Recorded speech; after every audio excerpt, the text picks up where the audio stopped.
कैसे हैं आप सभी। उम्मीद है बहुत अच्छे होंगे। आप सभी तैयारी बहुत अच्छे तरीके से कर रहे होंगे और आप बहुत जल्दी जो है कामयाबी पाएं, इसके लिए हम भी आपका कामना करते हैं। तो चलिए आज के इस वीडियो में हम लोग चर्चा करते हैं। क्लास को आगे बढ़ाते हुए आज 1873 ईस्वी का अधिनियम हम लोग पढ़ेंगे, जिसे east India stock dividend redemption act के नाम से जानते हैं या स्टैट्यूट लॉ के नाम से जानते हैं। किसको जानते हैं? तो 1873 ईस्वी के अधिनियम को। ज्यादातर आपको ये जो टॉपिक है 1873 ईस्वी का अधिनियम, वो आपको बहुत ही कम पुस्तकों में आपको पढ़ने को मिलता है, सुनने को मिलता है, परंतु ये भी एक जो है बहुत ही महत्वपूर्ण तथ्य है। जैसे हम लोगों को ये जानना बहुत ज्यादा जरूरी है कि आखिर 1873 ईस्वी के इस एक्ट में क्या हुआ। 1873 ईस्वी के एक्ट को हम लोग यहाँ पर स्टैट्यूट लॉ भी कहते हैं, स्टैट्यूट लॉ भी कहते हैं हम लोग, इस चीज को याद रखिएगा। स्टैट्यूट लॉ भी कहते हैं या इसको east India stock dividend redemption act के नाम से भी जानते हैं। किसको? 1873 ईस्वी के एक्ट को स्टैट्यूट लॉ भी कहते हैं।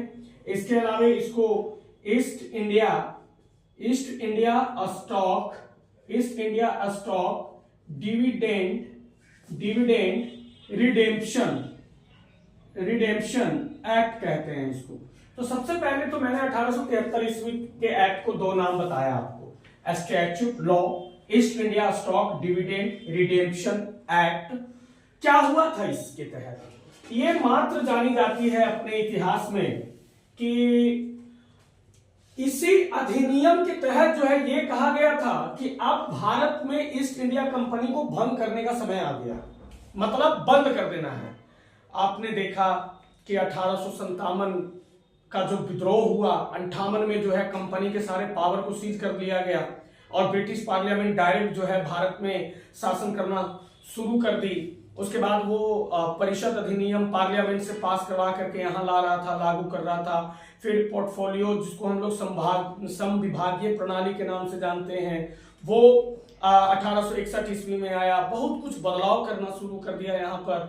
1861 वाला में हमने देखा कि किस तरीके से भारतीयों को भी शामिल कर दिया उसने केंद्रीय कार्यकारिणी परिषद में। तो काफी कुछ बदलाव कर रहा था।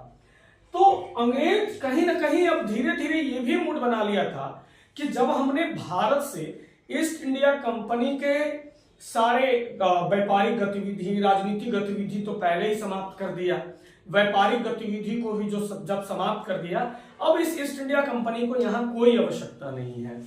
क्योंकि अगर ये यहाँ रहता है तो हमें कहीं ना कहीं भारतीय लोगों को नजरों में हम खटकते रहेंगे कि भाई ईस्ट इंडिया कंपनी को जानबूझ के ये यहाँ रखा हुआ है। इसलिए क्या किया गया कि 1873 ईस्वी का ये जो स्टैट्यूट लॉ है, इसके तहत जो है ईस्ट इंडिया कंपनी को भंग करने का प्रावधान है, सिर्फ भंग करने का प्रावधान है। ठीक है, तो इस अधिनियम के तहत जो है वो 1 जनवरी 1874 ईस्वी को ईस्ट इंडिया कंपनी को औपचारिक रूप से भंग कर दिया। अब जरा ध्यान दीजिएगा कि यहाँ पर जो शब्द जुड़ा है औपचारिक यानी फॉर्मल, यानी कि संस्कार या परंपरा के तहत या नियमबद्ध तरीके से किया गया कोई काम या विधिवत तरीके से कोई किया गया काम को हम औपचारिक कहते हैं। ठीक है, तो 1858 में ही अगर आप कहेंगे कि ये बताइए 1858 में तो उसका काम हो ही गया था समाप्त, तो ध्यान दीजिएगा कि 1858 में व्यापारिक अधिकार जो बचे राजनीतिक अधिकार जो बचा हुआ था ईस्ट इंडिया कंपनी का, वो छीन लिया। ये नहीं कि ईस्ट इंडिया कंपनी को यहाँ शटर डाउन करवा दिया। ईस्ट इंडिया कंपनी का भारत में जो शटर डाउन हुआ, जो गेट क्लोज हुआ, वो 1 जनवरी 1874 को, मतलब ईस्ट इंडिया कंपनी भारत में अपना कंपनी बंद कर दी, काम बंद कर दिया। ये 1 जनवरी 1874 ईस्वी को औपचारिक रूप से भंग किया गया, पूर्ण रूप से भंग कर दिया गया इसको। ठीक है, अभी इससे रिलेटेड जैसे 1873 ईस्वी में एक जो मैंने शब्द लिखा था कि इसको हम स्टैट्यूट लॉ भी कहते हैं, तो इसका मतलब क्या होता है? इसका मतलब होता है जो विधिवत तरीके से कोई भी कानून, कोई भी प्रस्ताव पेश करके कानून बनाया जाता है। जैसे संसद के द्वारा, पार्लियामेंट के द्वारा अगर कोई कानून पास होता है तो वो विधिवत तरीके से जो है कानून बनता है। जैसे भारत में आप ले लीजिए, भारत में 2005 जो आरटीआई का जो अधिकार है, सूचना प्राप्त करने का जो अधिकार है, तो ये भी ये इंडिया पार्लियामेंट की तरफ से जारी है। तो जो पार्लियामेंट की तरफ से जो विधायी कार्यों के माध्यम से विधिवत तरीके से जो लॉ बनता है ना, उसी को हम इंग्लिश में बोलते हैं स्टैट्यूट लॉ। यानी कि 2005 जो आरटीआई है, अर्थात सूचना प्राप्त करने का जो अधिकार है, उसको भी हम स्टैट्यूट लॉ कह सकते हैं। तो एक लाइनों में हम ये कह सकते हैं कि संसदों के द्वारा या विधिवत तरीकों के माध्यम से जब कोई प्रस्ताव कानून का रूप धारण करती है, तो ऐसे को हम स्टैट्यूट लॉ भी कहते हैं। तो ये कंपनी का जो भंग करने का जो प्रावधान हुआ, वो ब्रिटिश पार्लियामेंट की तरफ से पास होकर के आई थी। ठीक है, तो यहां पर सिर्फ और सिर्फ एक ही चीज याद रखना है 1873 ईस्वी वाला में, कि 1 जनवरी 1874 को ईस्ट इंडिया कंपनी को औपचारिक रूप से भंग कर दिया गया इस अधिनियम द्वारा।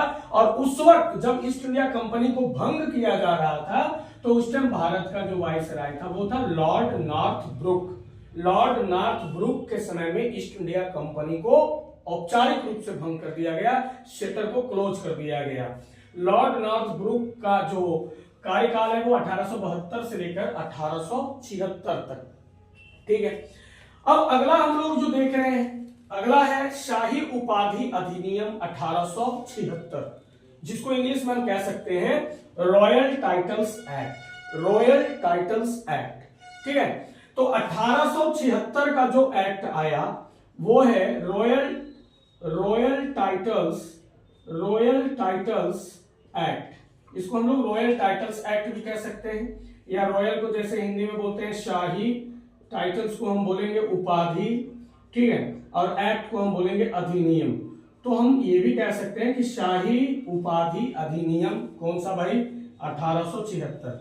अब इसमें क्या था, इसमें सबसे इंपॉर्टेंट ये है कि महारानी विक्टोरिया को, ब्रिटेन की महारानी विक्टोरिया को भारत का सम्राज्ञी घोषित कर दिया गया। भारत का जो है सम्राज्ञी घोषित कर दिया गया।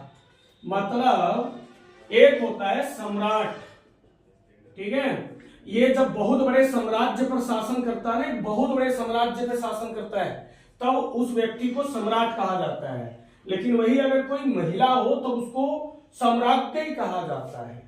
यानी इस अधिनियम द्वारा, शाही उपाधि अधिनियम द्वारा ये कह दिया गया कि महारानी विक्टोरिया जो है भारत का सम्राज्ञी हो गई। यानी भारत की जो महारानी हो, महारानी तो ऐसे नहीं बोलना है क्योंकि महारानी का मतलब महाराजा की पत्नी, लेकिन सम्राज्ञी का मतलब हो गया कि शासन का संचालन करने वाली। ठीक है, मतलब वो वहां हुकूमत अपना दिखा सकती है, शासन का संचालन।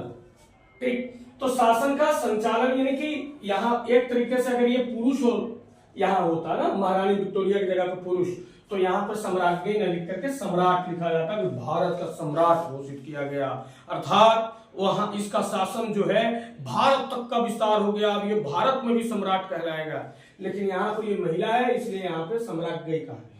अब देखिए, यानी 1876 ये 1876 का जो शाही उपाधि अधिनियम है, इस उपाधि अधिनियम के तहत महारानी विक्टोरिया को भारत का सम्राज्ञी घोषित किया गया। कब? तो 28 अप्रैल, ये वाला पूछा है, याद रखिएगा इस चीज को, अगर नहीं लिखे तो लिख लीजिए। 28 अप्रैल 1876 ईस्वी को घोषित किया गया। घोषित किया, समझे? 28 अप्रैल 1876 ईस्वी को घोषित किया गया है। ये पूछा है कितना बार कई एग्जाम में कि भाई महारानी विक्टोरिया को भारत का सम्राज्ञी कब घोषित किया गया, तो with date 28 month April year 1876। ठीक है, तो 28 अप्रैल 1876 महारानी विक्टोरिया को भारत का सम्राज्ञी घोषित किया गया। शाही उपाधि अधिनियम 1876 यानी रॉयल टाइटल्स एक्ट 1876। ठीक है, अब इसके तहत एक चीज और, गवर्नर जनरल की जो केंद्रीय कार्यकारिणी परिषद थी, उसमें छठा सदस्य भी आ गया। मतलब सदस्य धीरे धीरे बढ़ रहा है, 4, फिर उसके बाद घटा था 3 से फिर 4 से 5, अब यहाँ पे छठा सदस्य आ गया। आपको इससे पहले वाला में याद होगा कि 1861 में इसमें 5वां सदस्य को जोड़ा गया था अधिनियम में, और वो विधिवेता होना जरूरी था, विधिवेता। और 1876 वाला में 6ठा सदस्य जोड़ा गया, और 6ठा सदस्य जो है वो लोक निर्माण विभाग का दिया गया। लोक निर्माण विभाग का मतलब हो गया कि ऐसा काम करना, या ऐसा विभाग, ऐसा डिपार्टमेंट जिसका काम है सार्वजनिक हित के लिए, पूरे जनता के लिए, जैसे पुल बनाना, सड़क बनाना, पुल बनाना, ये गलियां बनाना, और भी जो सार्वजनिक हित के लिए होता है, वे सारे काम जो होते हैं ना, वो लोक निर्माण विभाग के अंडर में होता है। आप इसको पब्लिक वर्क कह सकते हो, इसको शॉर्ट फॉर्म में जो है वो आपने नाम सुना होगा PWD भी कहा जाता है। तो भाई गवर्नर जनरल के केंद्रीय कार्यकारिणी परिषद में जो 6ठा सदस्य जोड़ा गया है वो 1873 ईस्वी के अधिनियम के तहत, और 6ठा सदस्य को दिया गया लोक निर्माण विभाग दिया गया। कौन सा विभाग दिया गया? लोक निर्माण विभाग दिया गया। ठीक है, तो हमने यहाँ क्या देखा है? 2 एक्ट देखा है, 1873 ईस्वी, ठीक, और एक हमने देखा 1876 ईस्वी। ये दोनों एक्ट हम लोग देखे। अब 1873 ईस्वी को किस नाम से हम लोग जान रहे हैं? तो एक तो इसको हम कह सकते हैं स्टैट्यूट लॉ, या फिर इसको हम कह सकते हैं east India dividend, east India stock dividend, east India dividend redemption act, ये भी इसको कहते हैं। 1876 वाले को हम लोग बोलते हैं रॉयल टाइटल्स एक्ट, जिसको हिंदी में हम लोग कहते हैं शाही उपाधि अधिनियम। मतलब ये हुआ कि 1873 के तहत ईस्ट इंडिया कंपनी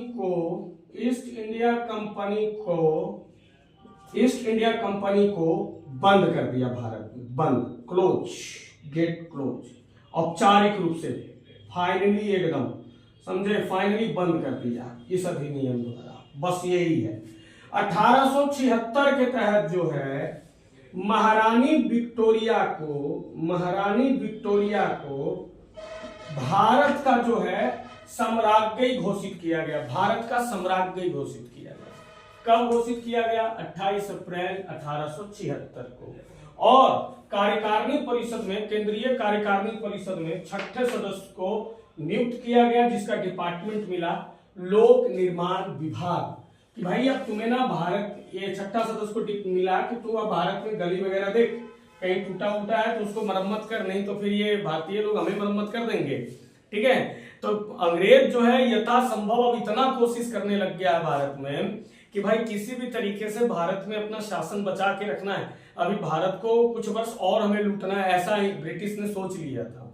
ठीक है, इसलिए वो वक्त वक्त पर लॉलीपॉप, सेंट्रोफ्रेश, लेमन जूस वो ला करके अधिनियम में दे रहा था। लेकिन हमारे भारतीय जो हमारे स्वतंत्रता सेनानी हुए, जो उस वक्त के हमारे जो महान नेता लोग थे, जो विद्वान लोग थे, वो इनके सारे चाल को समझ रहे थे। लेकिन धीरे धीरे वो एराइज हो रहे थे, क्योंकि अंग्रेजों के सामने भी एक पूरा सामने खड़ा होना भी उस टाइम हमारे पास उस प्रकार के रिसोर्सेस या कम्युनिकेशन सिस्टम की कमजोरियां थी, जिस वजह से वो खड़े नहीं हो पा रहे थे। जैसे 1857 में महासंग्राम हुआ, ठीक है, तलवारें थी, बहुत काफी तलवारें थी, बहुत हमारे देश में योद्धा हुए, हमारे भारत माँ के वीर सपूत हुए, परंतु हमने 1857 का विद्रोह सफलता हासिल नहीं किया, हमने आजादी हासिल नहीं किया।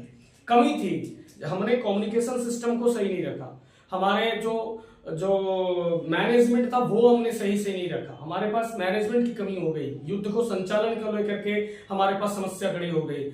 जो दूर संचार, कोई भी राजा अगर किसी राजा के पास सूचना भेज रहा था तो वो बहुत देर से पहुंच रहा था, कहीं ना कहीं कम्युनिकेशन सिस्टम सही नहीं था, इस वजह से जो है वो असफल रहा। तो इस बीच में जो हमारे भारतीय थे वो धीरे धीरे इनको जो है अपना तेवर दिखाना शुरू किए थे। इतना था कि 57 में उन्होंने दिखा दिया कि भाई अब हम लोग ना आपको खटिया खड़ा कर देंगे। और अंग्रेजों को भी 1857 में समझ में आ गया था कि ये भारतीय ना जिस वक्त चाहेंगे उस वक्त भगा देंगे हमें, क्योंकि 1857 में ना सबसे बड़ी बात बता दिया गया, एकता, एक होकर के लड़ा था यहाँ पे लोगों ने, हिंदू और मुस्लिम ये सब एक होकर के लड़े थे। इस टाइम हमारे पास हिंदू और मुस्लिम को लेकर के कोई टेंशन नहीं था, कोई चर्चा नहीं होती थी, ठीक। तो 1857 के इस स्वतंत्र संग्राम में जो है हिंदू मुस्लिम एक होकर के लड़े थे, अंग्रेजों को सोचने पे मजबूर कर दिया कि अगर ये हिंदू और मुस्लिम एक हो गया ना, एक रह गया ना, तो हम फिर शासन नहीं कर पाएंगे। इसलिए भारत में अगर शासन करना है तो इनकी एकता को तोड़ो, एकता को डिस्ट्रॉय करने का प्रयास करना है। अब धीरे धीरे जो अंग्रेज है ना वो एकता तोड़ने का काम कर रहा है। ब्रिटिश पार्लियामेंट धीरे धीरे खुद की देश की खुद की कंपनी को बंद कर दिया 1 जनवरी 1874 को, ठीक। अब यहां क्या करेगा, धीरे धीरे जो है भारतीय लोगों के अंदर भेदभाव की नीति लाना शुरू कर देता है। तो एक तरफ से वो भारतीय लोगों को शामिल भी कर रहा है दबाव में, दूसरे तरफ से जो है वो जहर भी घोल रहा है समाज में, हिंदू मुस्लिम करवाने का वो प्रयास करवाएगा। फाइनली जो है 1909 में वो बीज डाल ही देता है, जिसका परिणाम आज तक देख ही रहे हैं। तो यहां पर एकता में लड़ा गया था 1857 में, और इसी एकता के चलते उनको सोचने पे मजबूर हो गया था। अब मैं आपको जानकारी के लिए बता दूं कि ये जो वीडियो हम लोग देख रहे हैं, आप लोग जो देख रहे हैं और जो मैं बनाया हुआ हूं वीडियो तो ये जो है ना भारतीय संविधान निर्माण के क्रम में हम लोग देख रहे हैं, भारतीय संविधान निर्माण, ठीक। तो भारतीय संविधान निर्माण की चर्चा 1946 से शुरू होती है असली राजनीति। लेकिन यहां आपको यह भी जानना है ना कि हम 2 वर्ष 11 माह और 18 दिन के अथक प्रयासों के बाद संविधान बनाए लगभग 3 वर्ष में। तो ऐसा नहीं है कि लगभग 3 वर्षों में हमने बना डाला, उसमें जो है ना अनुभव है, अंग्रेज के इतिहास का एक 200 वर्षों का लंबा अनुभव है उस संविधान में।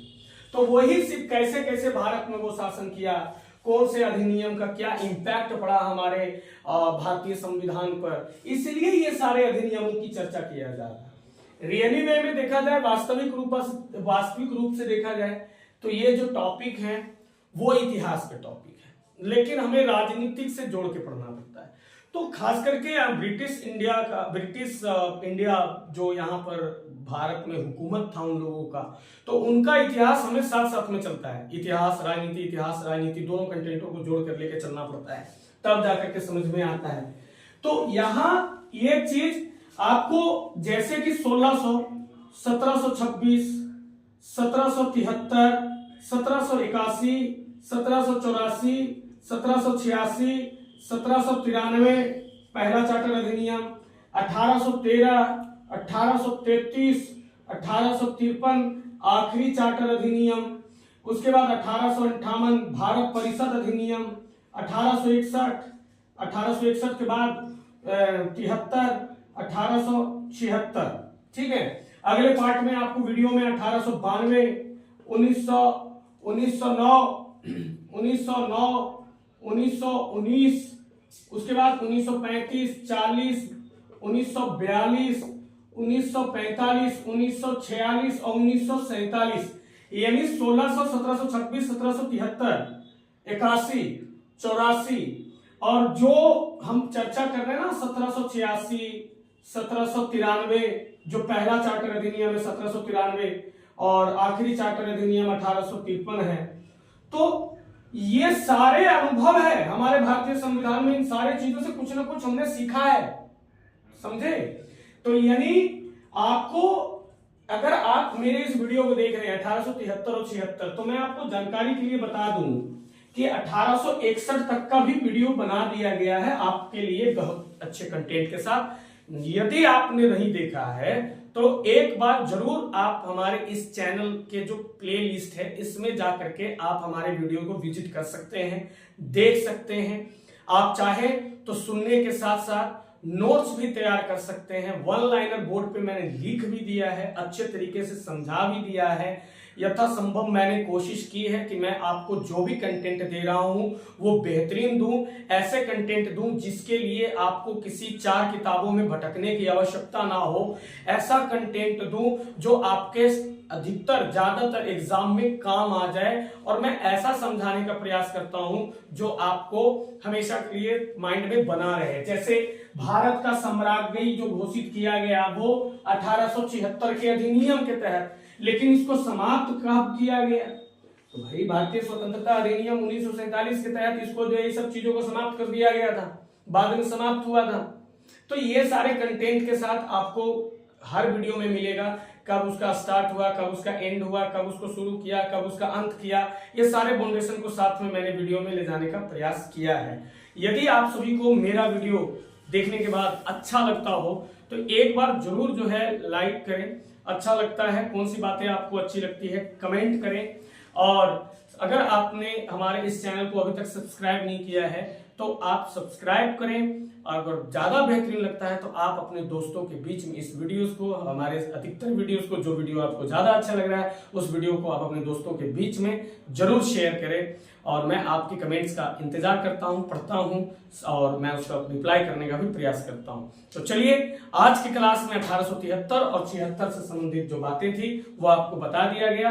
उम्मीद है आप सभी अगले वीडियो के इंतजार भी करेंगे। तब तक आप हमें दीजिए विदा। मैं पवन भैया, जय हिंद, जय भारत, जय बिहार।